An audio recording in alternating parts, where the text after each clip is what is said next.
Okay, welcome back to the shop. Welcome back to the two-stroke turbo channel. Welcome back to small cars of all types and sizes.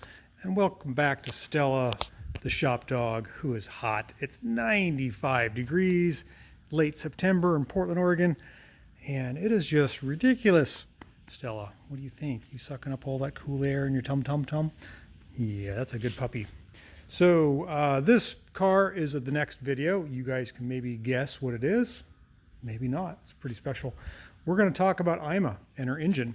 This is our second go round with trying to get IMA to stop burning oil.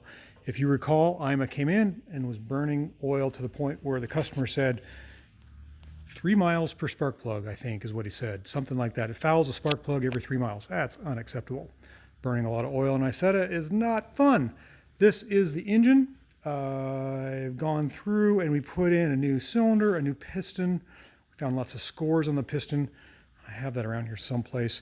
That didn't fix the problem. I reused the head, which is this one here, and I've found, let's see if I can get my light in there.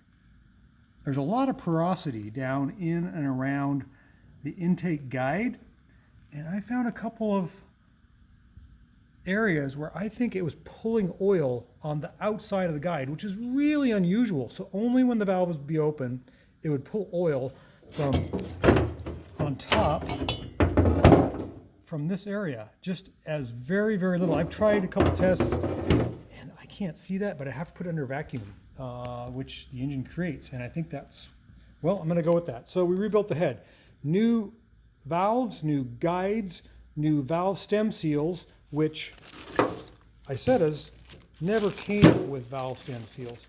These are the old guides, and you can see here on the top, actually this would be the part that would be in the combustion chamber, and this would be the top that would be in the head up on the top, and there's no provision for a guide. So we machined some valve guides and put seals on them.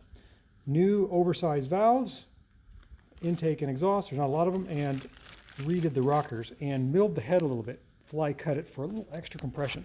So that's all been done to IMA. She is ready to go back in. I had a couple issues with some of these bolt holes I had to clean up. I got to make sure that the cooling shroud doesn't rattle, and then she's going right back in there. That's where she's going next week. So valves are adjusted, turns over good. I'm hoping for the best. See, my fingers are crossed. That doesn't burn oil. If it doesn't burn oil, I don't know what else to do. Oh, also I added this tube. This is critical for an Isetta. I don't know why. It's called a road draft tube, but I have found that it fixes a lot of problems.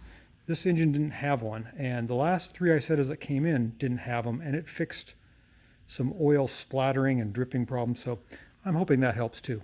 So this is a really good looking engine. It has a polished fan housing and electronic ignition, and now it's got a little bit more compression and a brand new valve job, a new piston, and all kinds of love here from the shop. It's going to work great, but that's going to be next week.